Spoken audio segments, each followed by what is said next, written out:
drink. This is the Man Room.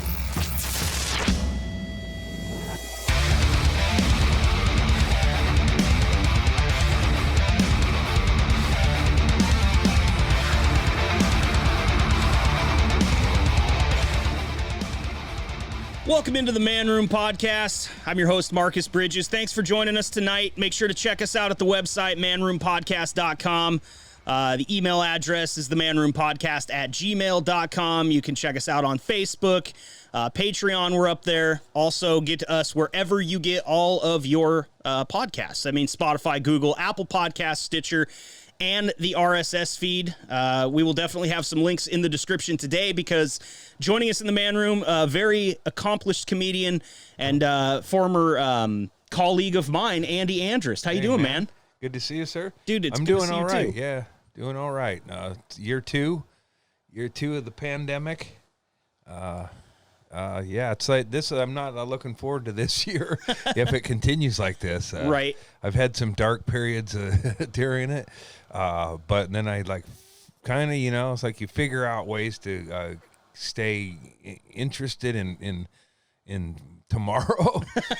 And I did all that. Now I feel like if it fucking keeps going, I'm going to be repeating. I'm going to go back and rebark my yard again. It needs it again, though. That's what happens. It just sits there and rains on it, and then you rebark it every year. That's what I figured out as being a homoowner, is all this shit's only temporary. You're going to have to do it again. So. And then when you die, then somebody else will have a new concept. Yeah, well, at my old house, there was a spot where I would go down the stairs, and we had it revarnished or whatever, and I would go down the stairs, and my thumb would always go to the same spot on it. And by the time we moved out of there, it was maybe 10 years or whatever, but it was like, my thumbprint had been wedged in there, and they're like, somebody else will come in and just erase all that. Yeah. And they erased they erased just not only that, but they erased the yard and all the shit that I took pride in and everything. It's like, right. Man, none of this is we're not even supposed to have it. And it's not ours for long. No, it's not. And the funny part about that is that they will relish in destroying all your hard work. Mm-hmm. It'll make them happy. They'll look at what you did, think it sucks, and try to do something better. It's like that movie Gross Point Blank, where I go back to my old house and it's not there anymore. It's a mini mart.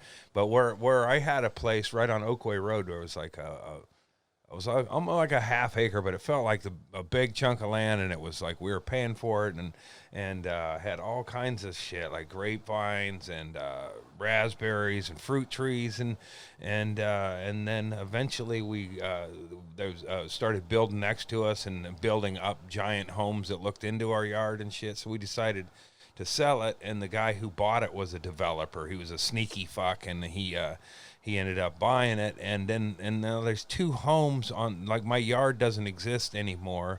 The greenhouse that I raised my daughter in and shit is gone, and now there's just two big homes with two big trucks, and it's the American dream just playing out right there, huh? Yeah, and where I felt like I wanted to stay there and fight the whole thing, and then and my family was sick of my shit at that point and ready to leave, so I was like, here's the deal: is my daughter was if she got picked in the lottery at her grade school, at this other grade school, everything would have been okay or whatever. But because of that, then we had to move to a different side of town.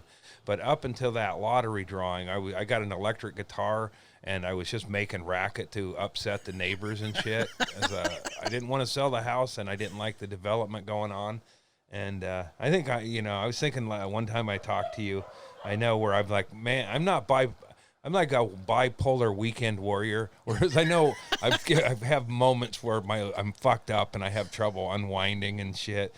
And but when I was living at that house and all these big houses were going up next to me, and my family was sick of me because I was right, but it was an important thing. And I told my daughter this: it's like, it doesn't matter how right you are. If all you are is angry, then that's what people will remember. They won't go, wow, that guy yelling at the top of his lungs made some pretty good points.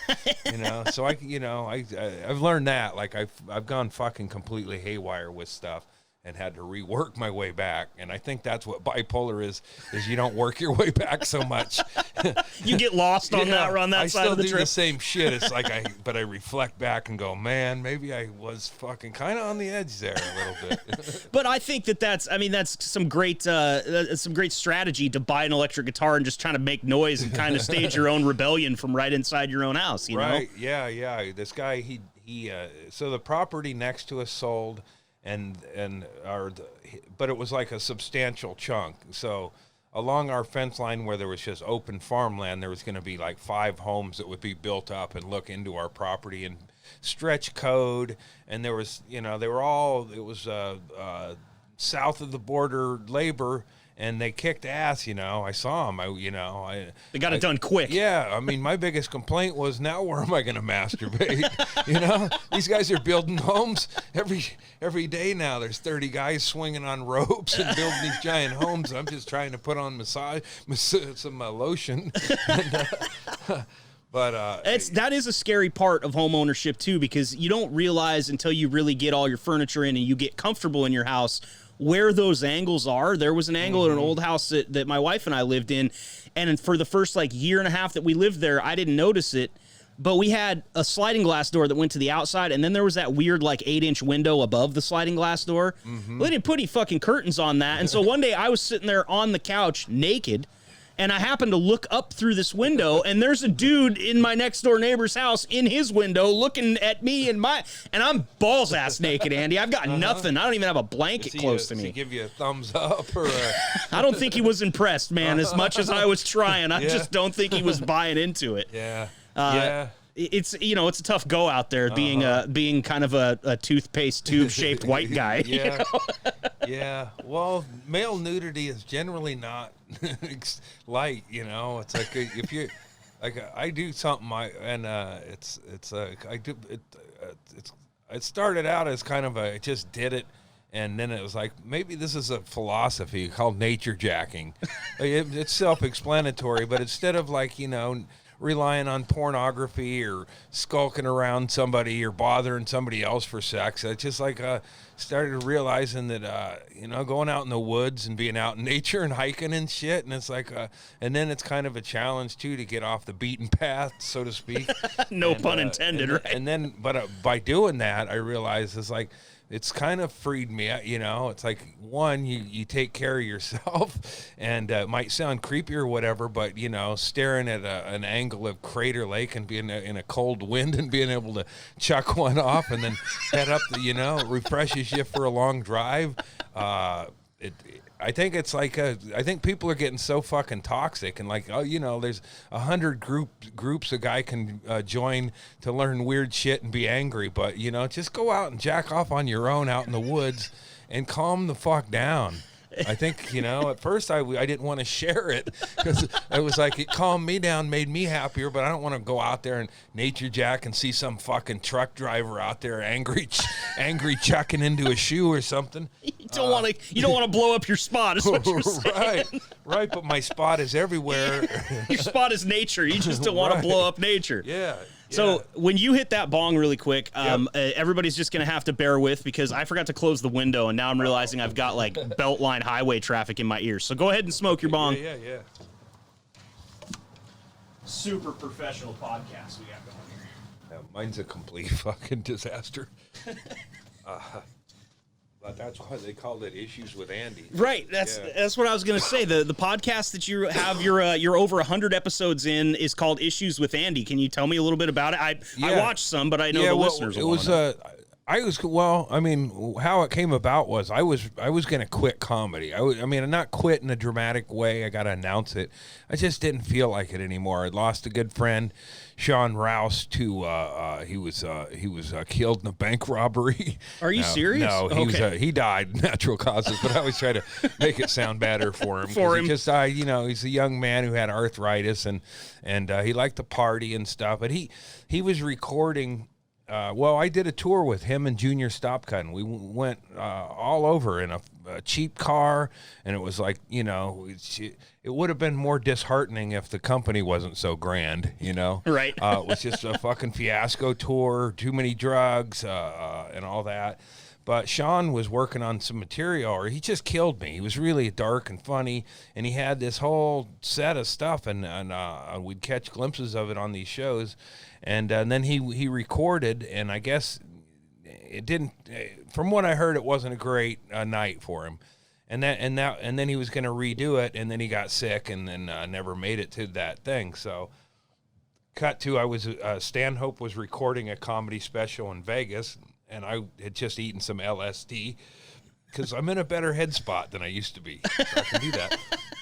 So I gobbled down a big chunk of that, and then before Doug went up, I asked him, "Hey man, would you help me do a comedy special?" Or and he said, "Yeah." And then, but I just kind of impulsively did it, and then like I didn't have a bunch of gigs lined up. Like comics in LA, they're like, oh, "I'm running my hour, I'm heading out," and they run their hour all over, and I didn't have that. I had a bunch of half-ass gigs like Prineville, or not Prineville, but Baker. It's just an Baker City. Yeah, an assortment of fucking things that I think Baker. I'm gonna fuck up anyway. There was one place I went over there, like Baker. One of them that was, they had a sign that said, "If you have any problems with any content, anything you could think of, then stay the fuck out or leave quietly." And that one was good. But then I had some real hit and miss. It's just not the kind of shit you build confidence to do a set. And I was just hoping that things would fall in better, but they didn't. And then I just got closer to when it was time to go there and tape, and I still had loose fucking ideas, or I hadn't really gone and ran the material enough to go, oh, I could get rid of that or whatever. So it was like, the first night, and I got Paul Provenza out there, and Doug Stanhope and Provenza, and I got some good people involved, and here I am. I don't fucking know what I'm doing, and so I muddled through the first night, and then and then we did 2 nights, and then the second night I felt like I was in a rhythm, and then so the stuff we did on the first night, we can mix some of that in, or it's already done, it's completed. People were happy with it on Saturday, and I'm always going to feel like I failed, and I know I failed because I didn't get my brain to do what I wanted it to do. People are okay with it, and they like what I did, but to me, it was like, God damn it, I only touched on part of that. Yeah. And then I'll hear it and go, I don't even remember doing that. Sure. I made up shit on the spot and forgot some of the shit I was gonna do. Well, I'm excited, man, because I told you off the air, I had Chris Castles on the podcast just a few days ago, actually, and I'm not sure when this stuff is going to release, but I will definitely make sure that it's chronological, because he talks about your special out there that you filmed at Stanhope's, and he was super excited that it was going to get made, but it is still in production. Other than you filmed the bit, but you still have the post stuff to do. All the post stuff is done. And Provenza, who he directed it, and he knows a lot. He's in LA, so he's showing it to a few people. And then when they say no, then we'll just, I don't know, we'll figure out that. But I got some people because I didn't know how much money would go into it, how much money it would take to get a film crew and shit. And Stanhope was like, I'm not paying for all this shit. He paid for a lot and helped immensely, but he wasn't ready to foot the whole fucking bill. And then Provenza called up, like, this is like a week, or I'm on the road doing my hit and miss gigs, and then Provenza calls up like a week before he's supposed to leave, like, what the fuck's going on, man? You don't have none of this is paid for, fucking and then I did a fundraiser, which I hate doing, but a fundraiser basically and this was a gamble for people, is they were paying for me to tape, which to me is like, wow, you fucking, you're a fucking gambler, man. Right. Not the greatest financial decision maker. Yeah, huh? yeah, man. I'm only putting a quarter of my brain in this thing, and I don't know what the fuck's going on. And but people did that. I was in Corpus Christi trying to bang out a set list, like, this is like I've got about 3 shows before I'm going to be taping, and I'm sitting. I had somebody gave me a lump of money, and I was unaccountable for this money. It was like a couple grand, and I just fucking spent that money. I hit a rub and tug in New Mexico. I was just living the life, and but I got to Corpus Christi, and it's like, God damn it, man, what are you doing? And I was trying to get the, I was trying to do it, and it's not how I've ever. I devolved in comedy from having a real good idea and a real solid list to giving up on all that, because it never sort of I couldn't force that to work in a chronological order without somebody fucking me up, and I would get twisted. And then I just kind of built a pattern of kind of working my way back. Like sometimes I'll say a setup, and then 40 minutes later I'll do the punchline. But in Corpus Christi, I remember getting all that money. And I had the money, but that's what I was pissing away on the road. And then I got another lump of money to pay the camera crew and all that. But people pitched in on it, and I was, and I didn't want to fail anyone, but I just know my fucking brain, and it wasn't, lining up and shit. And on the day of the second shooting, I was playing basketball for a while. Me and Kenny, a guy in Bisbee, we played a couple of 10-year-olds in basketball. Like, I should be going over and pounding out a set list with people or by myself. But instead you're backing a 10-year-old down in the post. Yeah, we fucking beat them, and then I went out.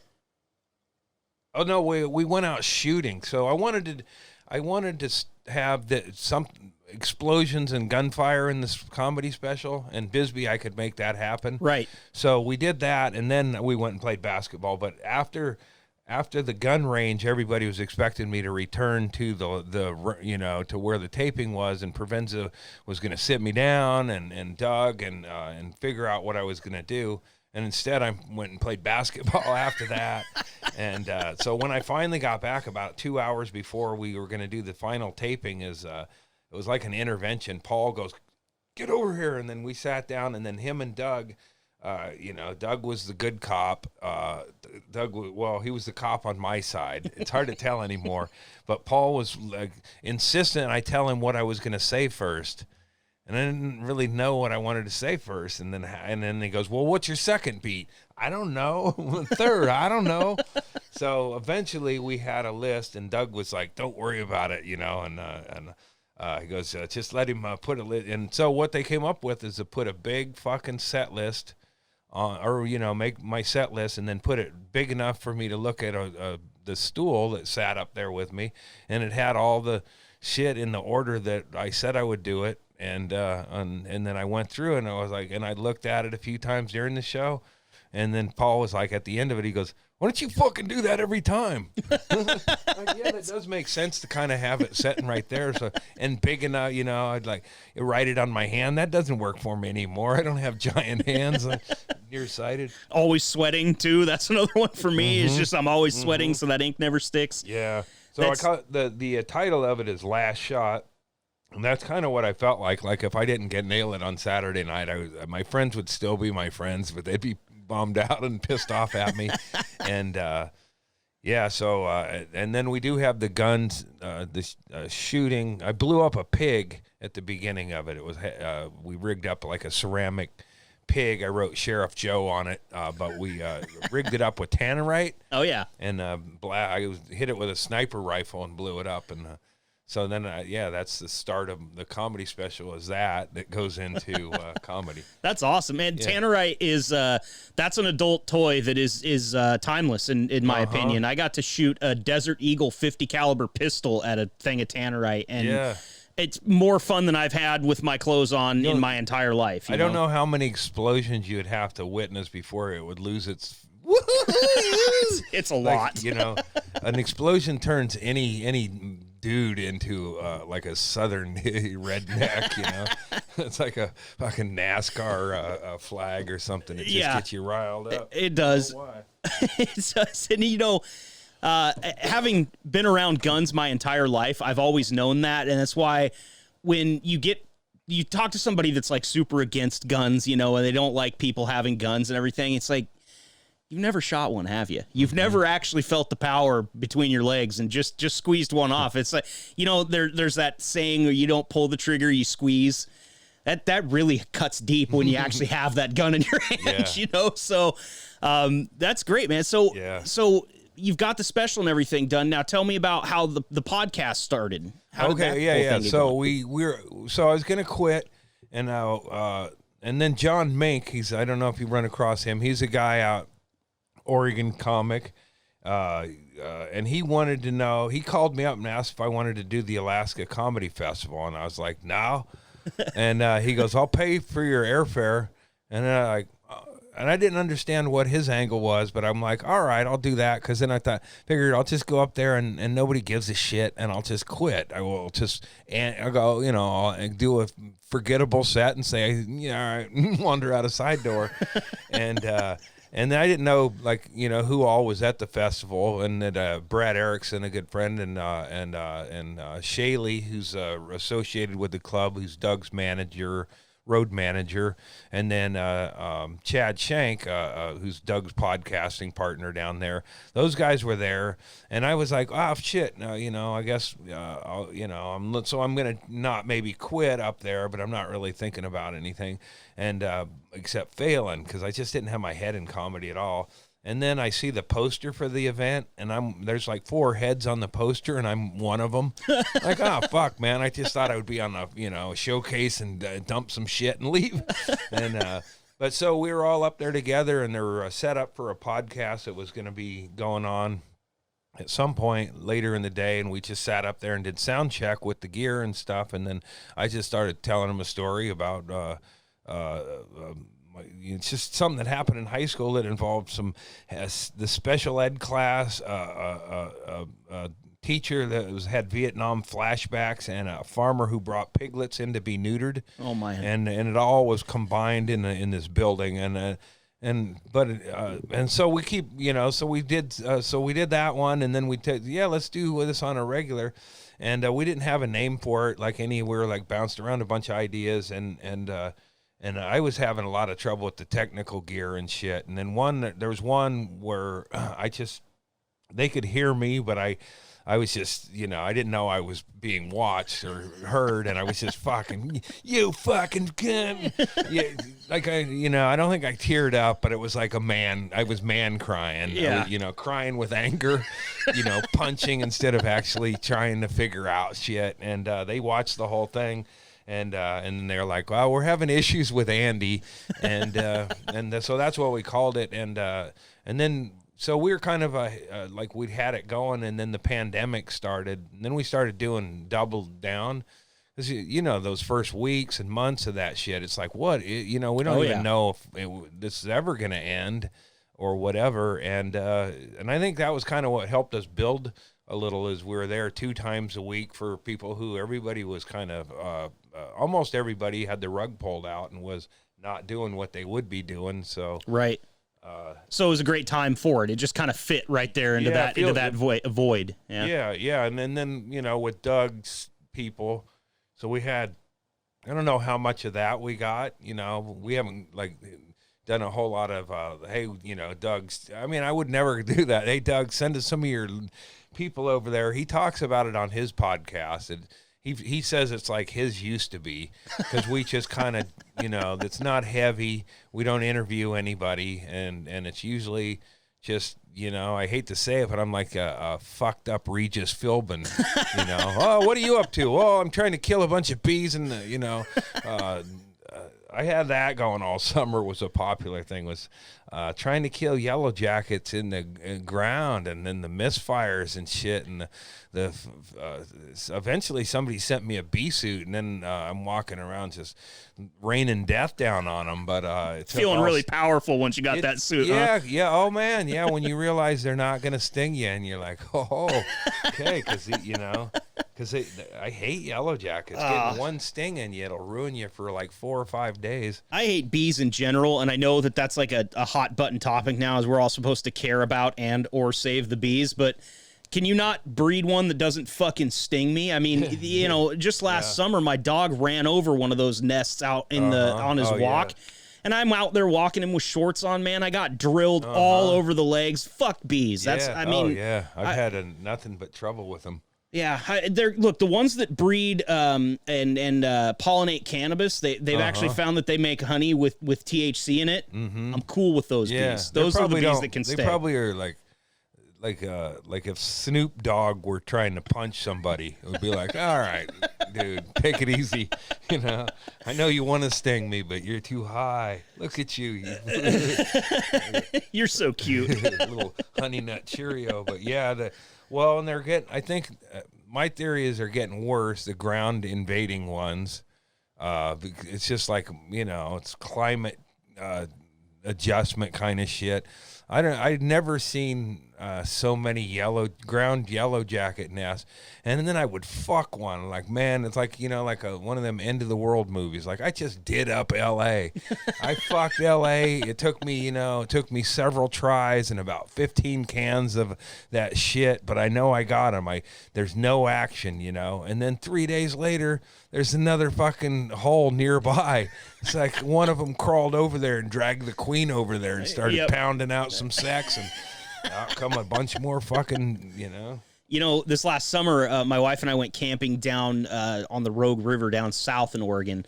And don't ever go, by the way, because some of the most terrifying shit I've ever had happen at a campground happened down there. Yeah. And you know, Merlin? A little bit further south, yeah. But it's actually it's the Valley of the Rogue State Park. It's right there on the freeway. Yeah. To guarantee that it's going to be creepy as shit right on the freeway. But you know, we got our spot and it's 105 out there and we're trekking around trying to find a good spot for the tent. We find the perfect spot, perfect shade, all that. We get the whole tent set up, which is a divorce waiting to happen if you've ever done it with your wife. Yeah, we're done. We've that phase of our lives is way over. So I step back just about to admire the handiwork that we finally completed, you know, through all the fighting and everything. And I look down on the ground and right next to where my foot is, there's a hole about the size of a golf ball and there's bees fucking everywhere.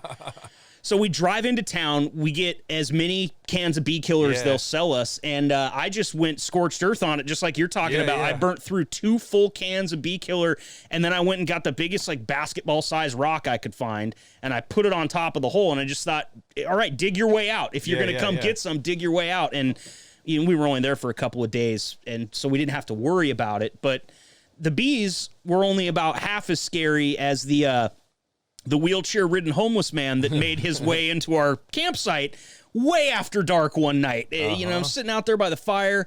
I'm pickled on IPAs. I've been smoking weed for 14 hours at this point. I'm sunburnt, you know. And my wife and I are just sitting by the fire, not even talking, and we hear this weird scraping, this...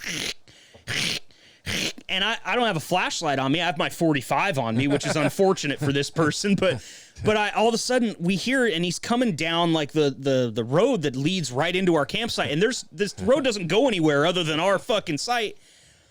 And I ran over to the tent and I grabbed a flashlight and I shined it in his eyes. And I'm not shitting you, Andy. It's very clearly a homeless man, and he's dragging himself in a wheelchair with one leg. So he's like skidding it across. And I go, what? Just panicked, you know, what the fuck are you doing, man? And he looks at me and goes, you guys bum a smoke? I just instinctively, I go, no, man, you got to get the fuck out of here. And I mean, dude, this is not... First of all, Southern Oregon is a whole different place. I know you're a born and bred Oregon boy as well. Yeah. Southern Oregon's a different... I went to college there, Southern Oregon, whatever it is now. Oh, you did? Okay, down in Ashland? For a couple of years, and I was in nothing but trouble there. The whole, like, I was 21, but I was a community college loser in Albany. And then I transferred to Southern Oregon State, and then I ended up living in the dorms.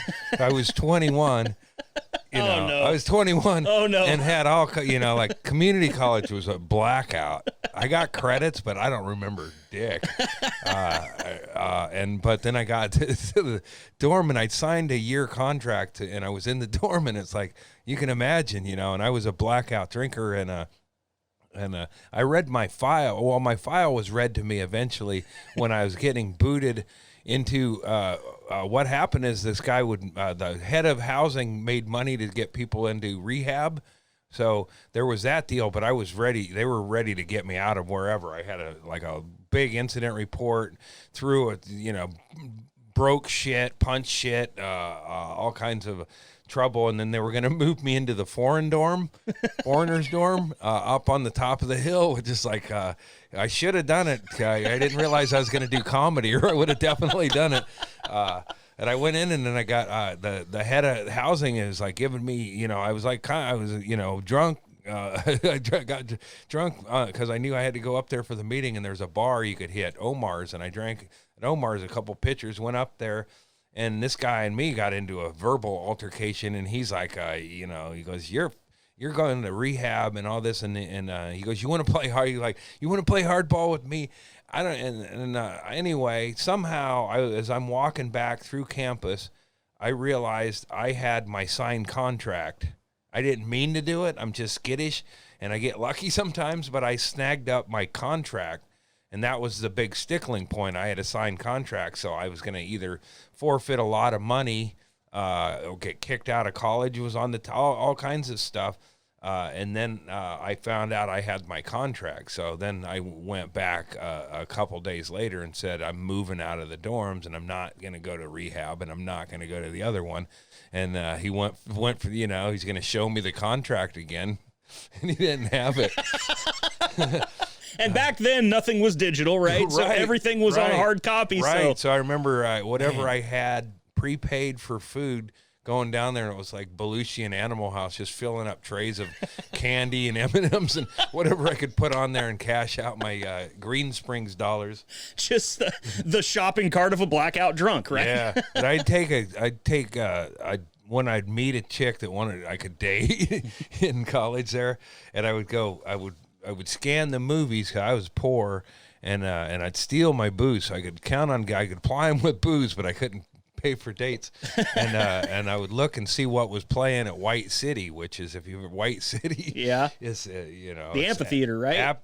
Aptly, I would go to the cheap movies there. Oh, okay, gotcha. Because they had like $1. I'd figure out what movie was there and go, well, I want to see that movie. Like I'd have an opinion about it. Like I really, it's out at White City. So I take the stigma of I'm taking you to the 50 cent and where you look, bitch, you drank 2 pounders, and that was supposed to get me through Wednesday.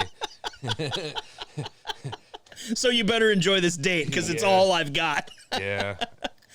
So you made your way out of Southern Oregon, though, thank God. Yeah. Is that when you came to Eugene? Let's see, what happened there? I ended up back in Southern Oregon. So I met a lady while I was in Coos Bay for the summer, Coquille-Coos Bay area, and that was my wife. So then we moved to Portland together, and then I just wasn't college material. It took 2 or 3, I think 5 or 6 years of college, like, to really go. I don't, when I was going to Portland State, I wasn't going. I just would, I would get up, like make a lunch and everything. And when my wife would leave for work, then I would go hang out all day in the activity center at the apartments and shit. But it wasn't because I was lazy or anything. I just didn't care and didn't have any direction. So it was like sitting in class I could have gone and heard homeless guys in the park. It would have been just as meaningful to my future. Yeah, it was hard for me. It was a hard realization to make. I realized that college wasn't really for me after just under 7 years, and I graduated. That was how long it took me to figure out. I wanted to go into the full debt, and really affect my life 10 years down the road. The one thing I will say about college, though, is it was the social aspect of it changed me as a person, and I don't think I'd be the same guy today. I lived in the dorms my freshman year, and we partied like nobody's business. A guy that was my best friend in the dorms lived right next to me. He looked like he was 32, and he had an ID that said so. And so we just go to 7-Eleven and buy the entire dorm hall, Miller High Life or whatever we're drinking that night. He probably wasn't bipolar and yeah, but it was. Then after that, I had a band and everything, so I was really into the social part of college. But the whole book learning thing just was lost on me. It's like, wait, you guys are going to class? Don't you? We have practice. We got to practice this song, Yeah. Yeah, I ran. I mean, I basically was a criminal in community college. Like, I didn't set out to do it or whatever. But I was one of my jobs financial aid jobs was working in the athletic department.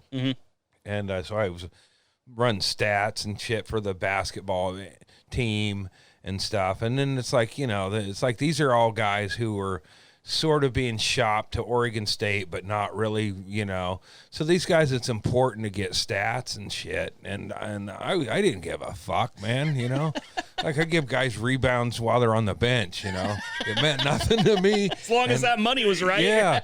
And then, but we all, hang out and shit. And, I never traded women with them because I didn't have any to trade, but I know, that went on a lot. And I was just, like I was from a Coquille, Oregon, and we had one black guy who lived there, but he just didn't represent, but here I was hanging out with guys from Alabama and Portland and St. Louis, and they have a criminal element to them, and they just were cool, and they got chicks and stuff, and so I started being like, it's coming up with ideas to use, what they introduced to me is that they would go into a store and the security would follow them around. So I'm like, and I'm thinking, well, fuck, man. All right, let's use that. That sounds like a diversion to me. Yeah, exactly. So they would go into the bookstore, talk to the ladies that, at the bookstore, and me and the white dudes, we'd cut tags off of backpacks and fill it with books and slip right out, while those guys, and then security's keeping an eye on them if there was any. And so we did a lot of that. And but I, now when I look back on it, I was like, wow, that's kind of like, creepy, or, like using race or whatever. But it was, I'd like to say I came about it innocently, and we were all equally fucking guilty. Yeah, of everybody shit. was in on it. And I right? never ratted anybody out. When we got busted with the athletic department, I didn't rat nobody out. There you go. Good on you, dude. Good on you. So how far down the road from, you said you moved to Portland and everything, when did you actually get your start in comedy? Because you've had a long career. You were a writer for a while for Comedy Central, I know. I mean, what kind of led you onto the path of stand-up and everything? I guess, let's see, it was I guess after we moved back to Coos Bay, like we'd moved to Portland. No. Anyway, I know the start was I was in Coos Bay. I'd failed at college. I was with my fiance or girlfriend at the time, and I was always, I liked comedy. I don't know, I didn't have a whole bunch I listened to. I'd see the Lettermans, and I used to tape Saturday Night Live with Eddie Murphy. I always liked, listening to audio of stuff, but there was a Coos Bay contest, and it was it's just, I was working at a mill and bummed out about everything that was going on in my life. I'd worked at mills in the summer, and it was okay because you knew you were better than those people because you were going to go to college and fuck them, you fucking idiots, But here I was back. I'd failed. I got, bounced out, I had trouble academically at Southern Oregon State, and then at Portland State, I was on thin ice, and then it just, I just stopped going to class and shit.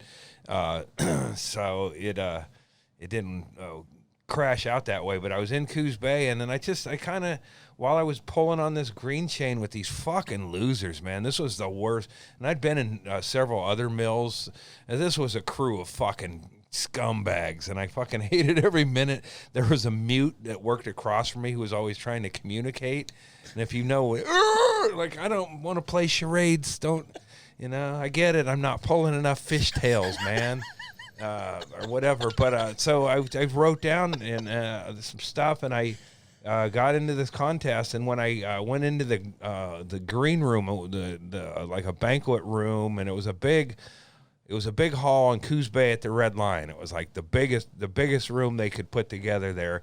And when I went into the room with all these other comics, I didn't know what I was doing. I was like just kind of had an idea what I was going to say.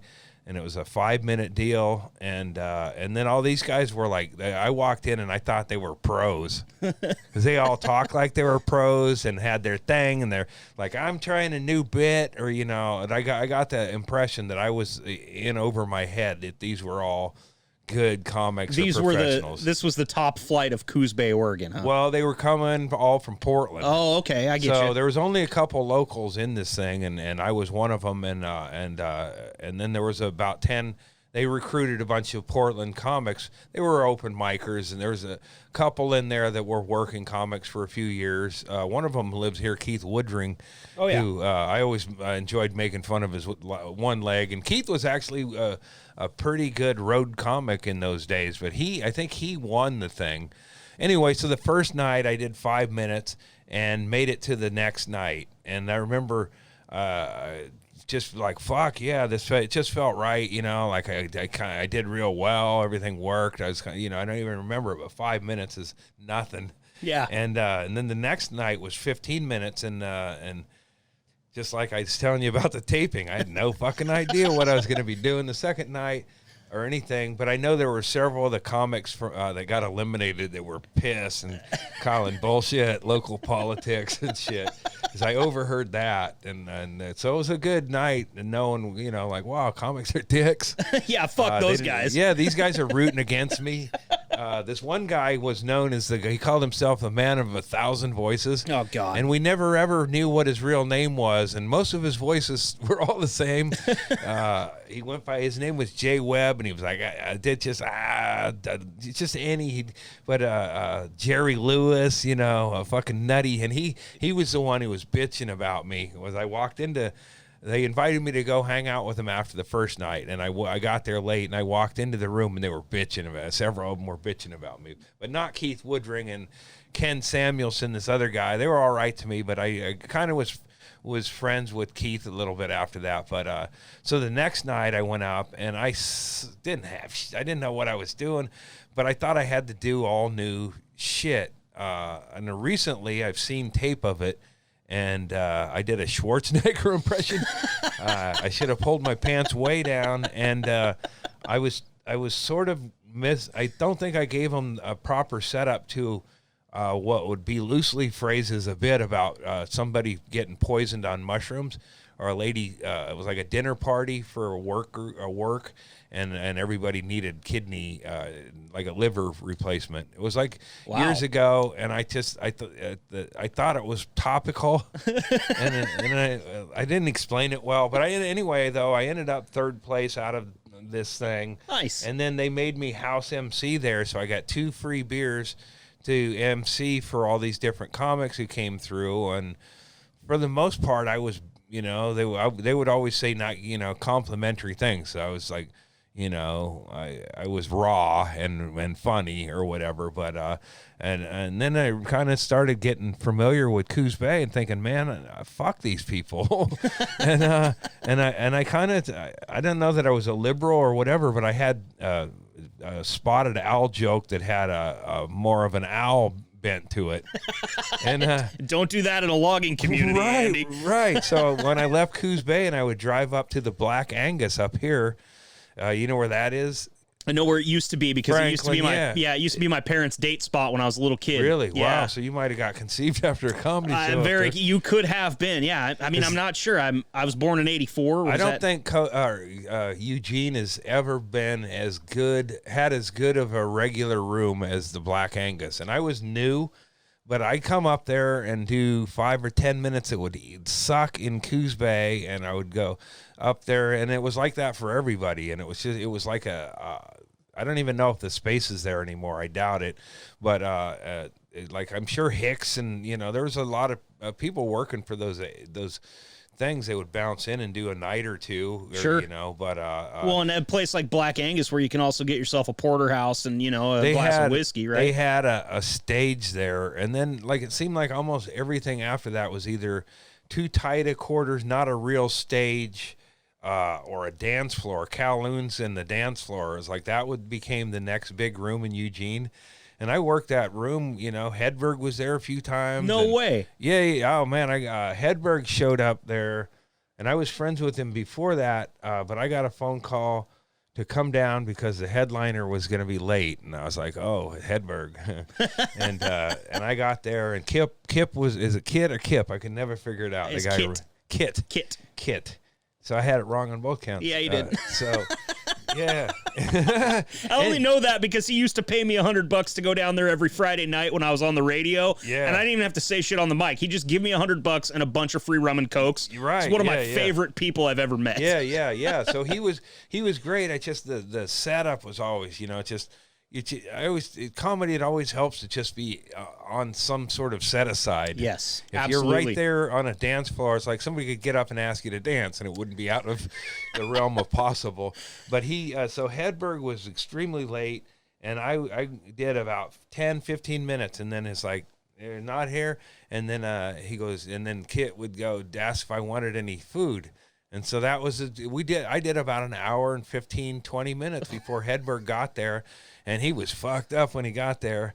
But by then I had two stools of Chinese food. He'd bring out and I'd go, all right, all right. How about some shrimp? And how about some marfar chicken? He knows how to take care of his performers. Yeah, There's and no he knew question. if I wasn't there that they would just, comedy'd be over, and is inattentive and as rough as that show always felt, when it was over, people would leave. So it was like, wow, they were here for the show. Right, they were here for the just show. Don't know how to listen. Right, and they can't not talk over their dim sum, yeah. It's like when blacks talk about, like, the blacks in the movie theater. Oh no, don't go in there or shit. But that's how fucking white trash at those Kowloon shows. You start talking about something and they go, "Oh, that's like your brothers." Like, it's not just us. Shut asshole, the fuck up. You dropped your lighter down there. There you go. I've been looking for it. I could forever. tell. You pack yourself another bowl. I'll tell you, it was really sad. It's just been a few weeks ago. But I don't know if you saw, right at the end of 2020, Kowloon's actually announced that they were closing down for good. Oh, really? Wow. Yeah, and you worked there way Uh-huh. back at the beginning of your career. It was my first weekly gig that I had on the radio. Yeah. And it was a Eugene institution. I mean, the food notwithstanding, people went to that bar or that restaurant for other reasons other than to just eat. And you could see a Kowloon's car driving around for delivery. Yeah. I feel kind of bad because we did a pretty funny prank call back in the day on the Donkey Show when we would, if I'm not mistaken, we would call Kowloon's, unfortunately, was one of them. And then we would call another Chinese food restaurant and we would just put them on the phone with each other. And they would just sit there and go back and forth, and not always the most understandable people answering the phone, you know. And it was great, but a real Eugene institution that I was sad to see go. But it's interesting that it played a part in the beginning of your career. I was not aware that they even really did comedy down there. Yeah. I mean, I had a lot of memories of that place. But yeah, that night Hedberg showed up and he had a lady with him. He was like, "This is my niece." I go, "Oh yeah," but that was a weird night because Kelly Moran, a friend of mine, who's a keyboard player, had Victoria Jackson and him were doing college gigs. And Kelly Moran and Mitch Hedberg were not friendly at that time. And so I was like, I had like two different parties I was at. Like I went and did the show, and then Hedberg was on, and I left, and I went across the river and hung out with Kelly Moran, Victoria Jackson, and my wife over at like a Wild Duck. And then I was like, oh, you know what? I think I might have left, and I was going home, and then I'd drive over and get high and hung out with Hedberg back over on the other side there. Sounds like a great night, to be honest. Yeah, and I should have just said, you know what? Fuck that Victoria Jackson. That shit. But she was she's a weird, broad. She's gotten way weirder since then. But I lived on Oakway Road there, and this was right after Phil Hartman's death. Oh, yeah. And then she was out in the road there. And Oakway Road can be, calm, but all of a sudden somebody's zipping up there.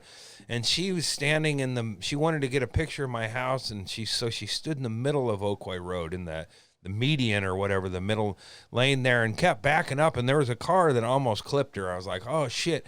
And I saw it and I flinched up because, she's another human. And I was like, oh man, if she'd have got clipped, that would have, put me on the radar. Like, what's Victoria Jackson doing taking a picture of somebody's house for? You almost had your big break right there when she almost got hit by that car. Yeah, Kelly was great. He'd come in and he'd play the piano, and he'd like my kid was real little at the time. That was the where like Eugene comedy scene to me was there was no real comedy scene except open mic or the paid one night gigs here and there.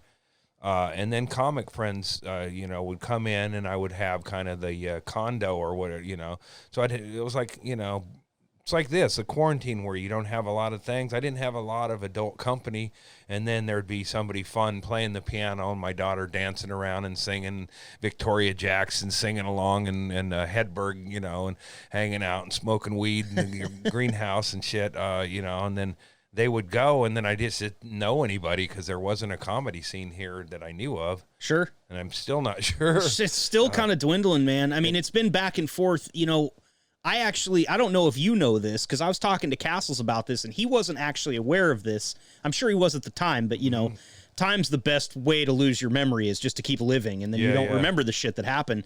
You and Chris Castles were instrumental in getting me on stage for the first time that I ever performed. And my first performance was in the basement at Diablo's. Right, a Christmas ruin. Andy Andrist ruins Christmas. I opened for everybody. Seth Milstein was on that bill. Chris Castles, Christine Levine, and yourself. Billy might have been on there. Billy. Billy. I can't think of his name, but he was a real eccentric performer. And I think he's in bands and stuff. Yeah. Billy, anyway, Billy D. Billy D. Yeah. I think it is Billy D, isn't it? Yeah. Yeah, I took him on the road to do a gig, and that was a lot. Like I would vouch for people when I had no idea, because it's just, it's like some nervous Nelly booker, and it's like, who you bringing? And it was Billy. He's like, well, have I seen him? Yeah, he's great. Or, I had no idea. And then, it cost me work or whatever, but who gives a shit? Whatever. But yeah, I did those shows, and then I would kind of like, I'd know, it's like, I kind of wanted him to not work, it was like, I'm ruining Christmas. And then it's like, like I remember Tanner was bitching, or he was just like talking about the show, but he was being pretty harsh on it, and I didn't, I was like, good, he got it. He figured out that I was trying to ruin it. Is that why you had me? You're like, this guy's never performed before. But that's He's why I had he was complaining specifically about Levine's boyfriend at the time. That Justin, who was a really cheesy fucking musician or a magician, yeah, like a fucking bad, like a like the lamest of magicians, but only lame because he doesn't think he's lame, because a lot of times magic just operates on a level where they know they're lame, and that's part of the stick. But when they don't know they're lame, then it's a real painful problem to watch. Yeah, it's a real problem. Yes, and you know what's funny, Andy, is that I fished out an old handheld camcorder that I had from those days, and on this little blue memory chip right here that you can see in my little chip reader, there is that set. My very first set from Andy Andrist Ruins Christmas, and made it about 45 seconds through it. Fucking shut it off. So that's where we are. And it never get if you have that problem, you'll never get over it. No, I couldn't. You can force I've had to do it a little bit, but I've also gotten to where, like on this latest thing, Paul sent it to me, and I know they want to hear what I have to say about it. It's and then I send it to other people, and then I kind of get a gist of it, and then I piece together. But actually, on this one, I did go watch it with a friend and his roommate. So two guys watched it, and I watched it from another room. But they were laughing, and I was like, when I go, okay, they're not just doing it to make me feel, but I can't do it. It's like, if there's a person who hates me more than any other person on the earth, it's me watching me. I feel you. God, you suck, dude. Shut the fuck up. How does anybody listen to this garbage? I think that's part of what plays into getting better at your craft, though, is for me, and this goes like back to my beginnings in radio, even before I started dabbling in stand-up a little bit.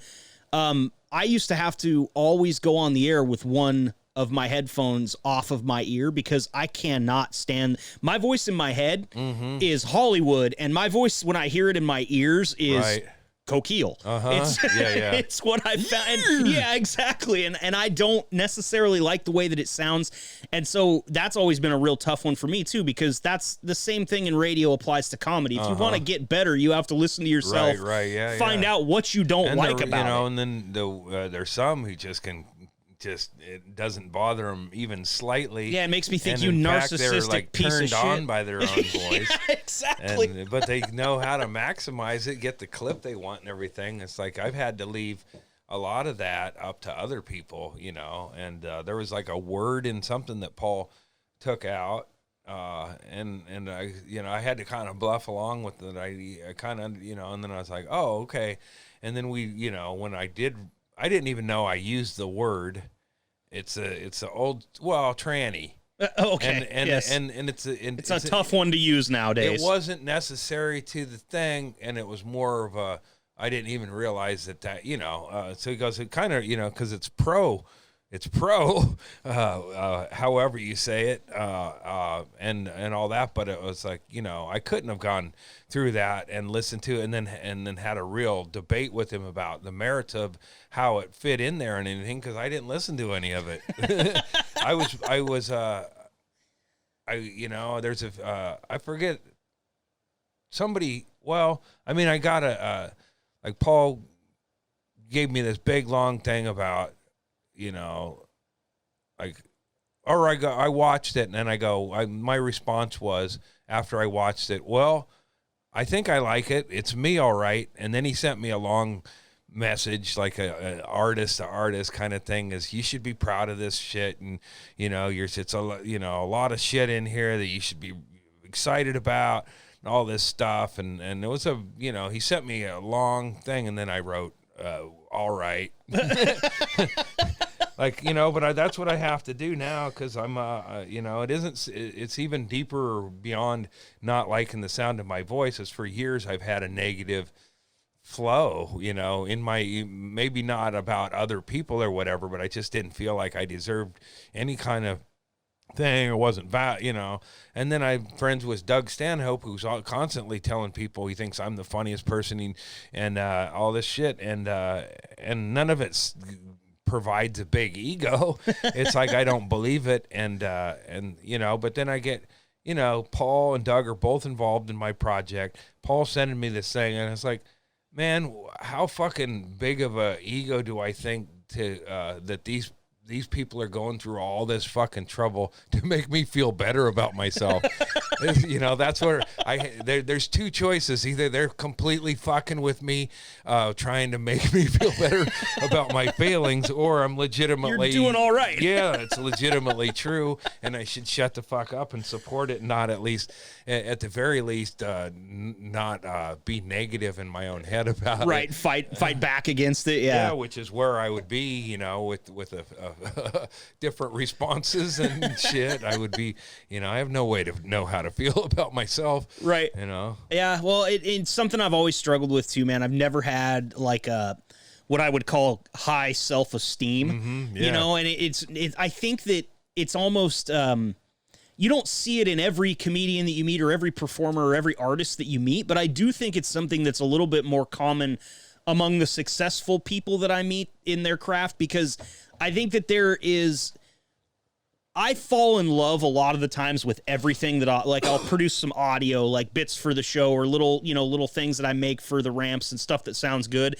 And I'll fall in love with it, and then my wife will come up here and listen to it, and she'll give me a couple of little notes on it, and I'll get like angry, because I was already in love with it the way that it was, and she'll kind of tell me like, listen, dick, like I'm just telling you, I'm just giving you feedback, and then she'll leave, and then what I'll come to realize is like, yeah, maybe you're just not as fucking cool as you think you are, and you need to listen to this outside criticism and take it and grow from it. But that's hard, man, because I'm 36, and for 36 years I've thought that I was pretty cool, and now I have to kind of break that mindset. Yeah. And well, it's not even about being cool. It's about, being able to listen to other inputs and go.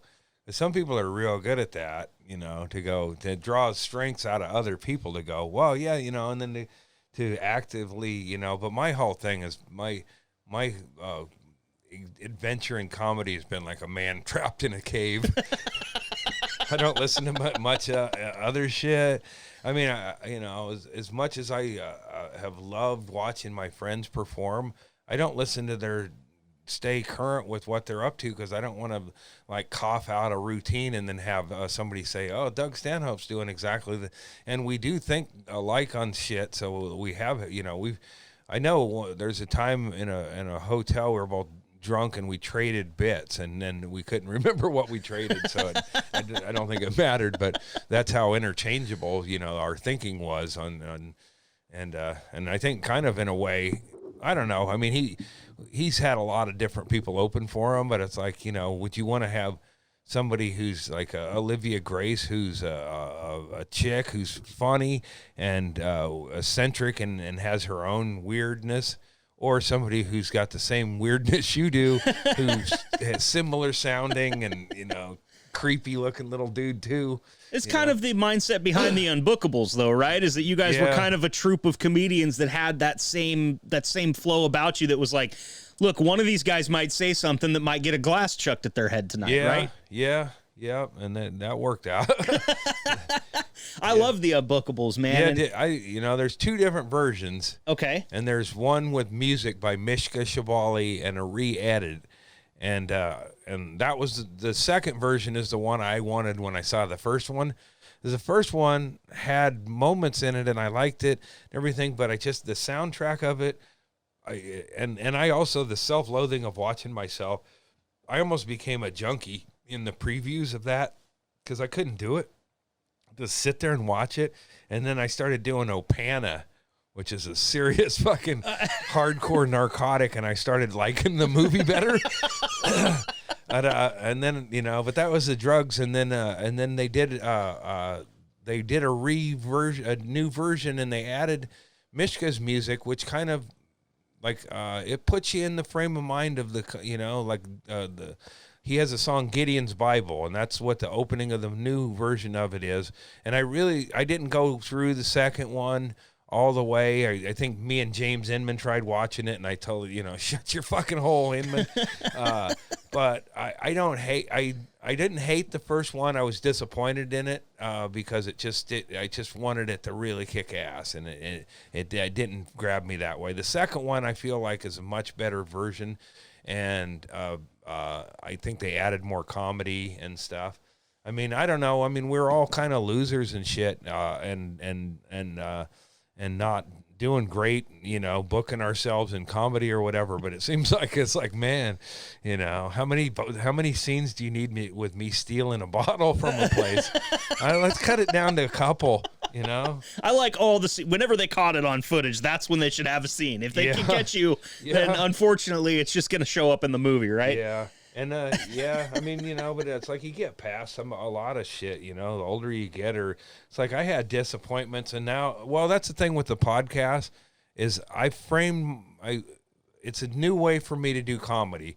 One, I've never been like number one comedy that you go see and you see it again and again and it's the same every time, or I don't know what I'm doing, and I don't have a great brain for complete memorization, or so I mean I talk myself into holes and back out of them or whatever. But on the podcast with 2 or 3 other people, I stay on task a lot better. And I think if I do go back out and there's a comedy world out there, I'll have more of an audience, but I'll also have the confidence of not having to go set up punchline. This works, this doesn't, because that didn't work for me anyway. Yeah. It wasn't my thing. And that's why I didn't kill it in the clubs after I started really, getting too loose with my way of doing comedy. I wasn't well established enough to be a problem child in places. But damn it, it's sure fun to be that anyway, right? I was. I mean, but now, like I said, in the context of a podcast, I don't get on there and brag at how great my comedy career. I'm no Bert Kreischer who's like, everything's going great, this is going well. I talk about how shitty, it's like the failings of it and the missed opportunities and all that stuff. And to me, that's more realistic than to try to go, oh, I worked, 52 weeks a year. Right. Because I didn't. I raised a kid, and I hated the comedy experience a lot of times. And I would also get come home as a drug fiend from the road, like 2 weeks on the road, and I would just I eventually learned to curtail it. But I had I couldn't stop doing any kind of drugs that I got, coke, pills, or anything, alcohol, and I just didn't really. And then I would get home and be a stay-at-home dad. And so there was a lot of weeping for the first couple of days, and then I got my shit together. It's and a then tough balance to strike. But that's what I did when I was home, and that's why I didn't, I'm not a dead comic, because I had a whole different other world, and the Right. two never really met. Blackout drunk dad was never, I was never a blackout drunk at home. I didn't drink at home. I smoke weed and do glitter projects with my kid and write notes and stuff for comedy. But it was easy to throw myself into that because I feel like my childhood kind of got derailed and shit. So like being having a little kid and no adults to talk to was a pretty good group for me for about 5 or 6 years. Yeah.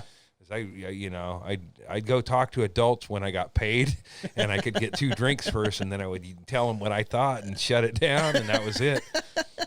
Now, that brings me to something else that I wanted to chat with you about, and I don't have a whole lot more for you here. We'll get this wrapped up pretty soon. I'm having fun. Okay, good. As long as I'm not losing you, then I I'm... don't feel like I'm losing sight of how much drink I've had.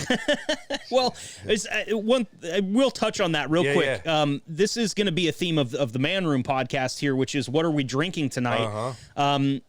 You can go ahead. I'm having a mimosa and I guess it's just champagne and orange juice, and I feel like I have a bit of a health problem. It's diverticulosis or itis. I've got it too. And I find that if I drink like I used to or I wanna, I have more repercussions. So I've sort of gotten healthier. Good for you. As a result of it. And I only drink a little bit of vodka now and then.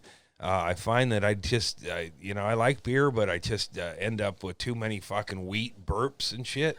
So I've been really focusing on doing just a lot of pot during the pandemic and drinking like this, a little, just a celebratory drink or two. Sure, I like it, man. Because what sucks about diverticulosis, itis, what you were talking about, I have that too. My dad has it. My sister has. I got it's all over my family. When you have an infection or a flare-up, they put you on antibiotics that you can't drink on. So if you're an alcoholic, you got to take a 10-day break because one of those antibiotics is one that they actually use at rehab clinics to deter people from drinking because it'll make you just profusely vomit.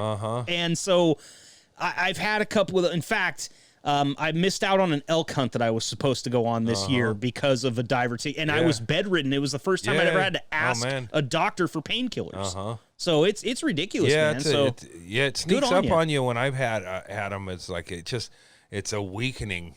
Yep. It's like all this. I'm like trying to help. My brother was up to do a project with me, and I was like, I couldn't man up to do the project. I got to go lay down and take a nap and then find out, my body's at war. Yep. And, hot baths are one of the only things that kind of make it subside, or hot showers too for me. So yeah, it's been a bummer, but the leaner I get, or the raw foods and shit, but the less alcohol I've had, and then it's like, and then if I were doing comedy, I think I would be like, people would be like, holy shit, like, because I can't even get buzz like I used to.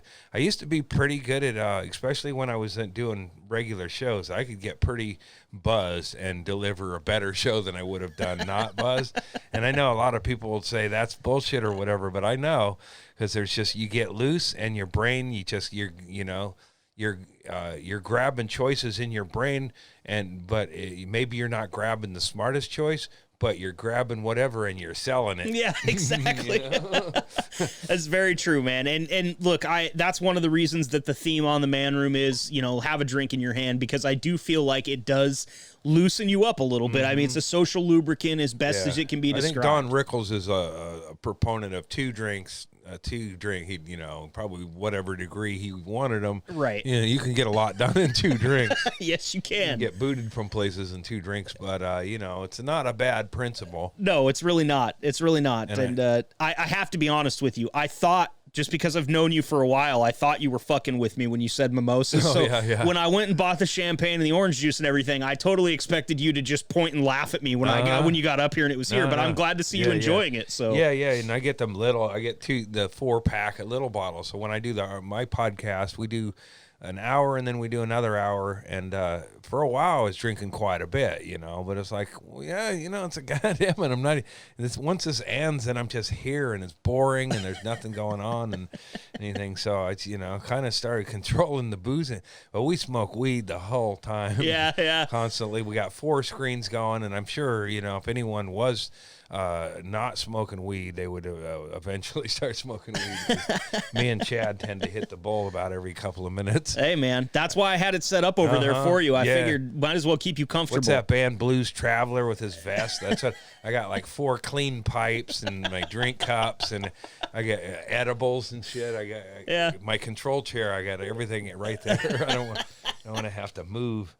That's great. Well, I'm not as fancy as the champagne. I'm having a Fresh Pow IPA from Block 15, which is up in Corvallis. And I mean, the only way that I could be more Oregon than having a beard and liking IPA is actively wearing flannel, which I chose not to do because I was a little hot tonight. But I love Block 15. My buddy from high school is the director of production over there. And they make some great beers. So if you're looking for a new brewery and you're in the Corvallis area with nothing else to do, which is kind of Corvallis in a nutshell, just go over to Block 15, grab yourself a Fresh Pow IPA. I think you'll enjoy it.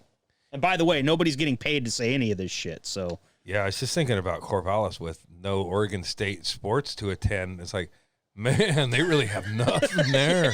Oh, man. That's Junction City, but 20 minutes up the road, basically. Yeah. Oh, man. Yeah. So I was going to ask you about this because, once again, Chris Castles talked to me a little bit about it when I was talking to him about things he had going on. You guys, a long time ago, you and Chris, and I know other people, Doug Stanhope, got to work on a documentary about your life. Well, it wasn't there, yeah. But what happened was I went to Florida because I was I was molested by a dude who took advantage of his relationship with my dad, and it just didn't, it's one of those time bombs that I had in my head, and when I was working on the Man Show with Doug, I told Doug about my thinking on it or whatever. One of the things was, from a comic standpoint, it was like, because this guy used to videotape me before I could leave, he'd videotape me in various states of undress or whatever. But I was like, hey, Doug, if I was a kid in a child porno and I put that on the internet, could they bust me? I was thinking if I got a hold of those tapes and I could put myself up and like run a Dateline sting, like, hey, did you enjoy that? Well, now I'm 50. So Doug started Googling this guy, and that's what put the thought in my head, because, that was like early days of, I don't know if it was Googling, but he started sleuthing the guy. And I think, I can't remember if it was Doug or later I found a way to him through another name with his last name. And anyway, I tracked it down. But I was having a lot of problems with post-traumatic at some point. It just came back, As you would expect it to. And I watched some Michael Jackson ones, and it was almost like the same deal as both of these guys became more fucked up in their life when their child grew up, or they, it's like you kind of can pull it together in life when you have all that wreckage, and sometimes you can keep it going. But I fell apart, and I don't know I know the Jerry Sandusky trial, I started paying attention to that, and then it just brought me back, and I was just I was just crippled with empathy, and like walking depression and crying and losing weight. And I knew I needed to do something. And I had been sitting on the information of where my pedophile lived in Florida. And I talked to Doug about, man, I should just go confront this dude. Just go, hey, man, because he said he was going to. One of the jokes was, well, it was a joke, but I also thought he was serious. The last couple times I went down there, I was getting older. I was like a freshman, and he would ply me with booze or whatever, and to get what he wanted, and start making promises. So he was going to buy me a car when I graduated. So I went back. This was 8th grade, and then I went back. I think it was the end of my freshman year, and shut him down. It's like I was like manned up or whatever. Said, no, man, this ain't happening. You ain't touching me there or whatever. And it was real awkward. And then I never got the car. So I was like, man, I'm going to ask him for the car. He said, if I graduated from high school, and it was just kind of talk or whatever. But man, it got to where I needed to do something. I was not able to live my life the way I was living it before. And so I decided to go out. And at that time, Sound Nation, Sound something, there was a lawsuit that artists sued satellite radio for using their stuff. Anyway, I got a windfall of money. I didn't know it was coming. All of a sudden, I'd entered a class action lawsuit, forgot about it. I got a check for $4,000. So nice. I go over to my pot dealer, Chris Castles, who I knew had a camera, and I start laying out my alibi. Now, I'm sure in Chris's version, he feels really touched that I opened up to him, but that's exactly what I was doing, is I knew I was going to go out to Florida and fucking go after this dude, and I wanted to start laying out an alibi. And then I thought, well, maybe I'll bring Chris out there and then videotape, because the dude videotaped me when I was a kid. I thought turnabout is fair play. Yep. And I was telling a friend, this Canadian friend of mine, Frank, and he thought, well, fuck, that sounds like an interesting thing. So he wanted to go. I was like, all right. So now it's like I'm paying Chris's way. Frank's going out. I told Doug I'm going out to do it. And then Doug goes, when? And I told him, and he goes, all right, I'll be there. Like, what? So now you got a full team of people headed out to meet this dude. And now I've got the most important part is I've got Doug, who's a part of, we one of the things we really enjoyed talking about when we were first hanging out was grifting and shit. So Doug's a, telemarketing background. So he brought that element of like, my plans to get this guy, I was going to call him up, and I had an elaborate plan that was too confusing. And Doug just cut the meat out of it and fucking went at it, and then that's what we called the guy. We tricked him into coming out to a public place where I got to fucking grill him. I remember seeing some of this footage. You guys brought it in and showed us. Yeah, the footage was, anyway, so the footage was about 11, 12 minutes of me sitting down, and we filmed all the stuff around it. We filmed little pieces. We didn't know what we're doing, but mainly I was doing it. When I sat down across from the dude, I told him I was making a documentary about our relationship to fuck with him. But that's what ended up happening is Provenza was like kind of interested in it when I told him I was going to do it. And he suggested taping everything. And then after it happened, and I was like, I sent him all this shit. And he's like, dude, I think there might be something here, and this was about 8 years ago. So Paul's been working on this project on and off when he's inspired. We interviewed people from my life. I always thought it would be a bigger picture kind of thing, that my story would be a framing of a bigger story, but it's kind of the story. And people were frustrated, like, when's Paul gonna do this? But I feel like it's the timing is the timing it is, Paul. Right. Paul's he's not getting paid to do this. He's been working on a project that sort of seems like a life story piece of me for 8 years, and on top of that, I sidetracked him to direct my comedy special with no fucking financing or, no fucking, and no money on the back end or anything. So it's like, he either loves me or hates me at this point. But so, that thing, was a real emotional thing. And when I went and did it, and then it kind of seemed like it was going to turn into a project, but I needed years of away from all of the thinking about it and all that, and then it seemed like Paul was never going to do anything, and then I was frustrated, and then I was like, I don't give a fuck. And then one time I was there with Paul, and I almost like demanded he quit working on the project, and he got fucking pissed off at me. He's like, you fucking act like an artist, goddammit. And but I wanted to know that, I wanted to know that at the end of it, he wasn't going to be upset, disappointed, feel like he should have done something else with his time. I gave him a complete, let's walk away from this shit. And he's like, fuck you, dude. Good. So, I won't say that if it's still traumatic for you. No, I mean, that's the thing. And what I kind of thought about, maybe this will help somebody else if this happens, but it really helped me because I don't think about any of that in the same way I did. If I hadn't gone to Florida, I'd still feel like a preyed upon victim, right, bullied, and instead I turned the tables and made this guy's life, it definitely cost him a lot in legal fees and made sleep.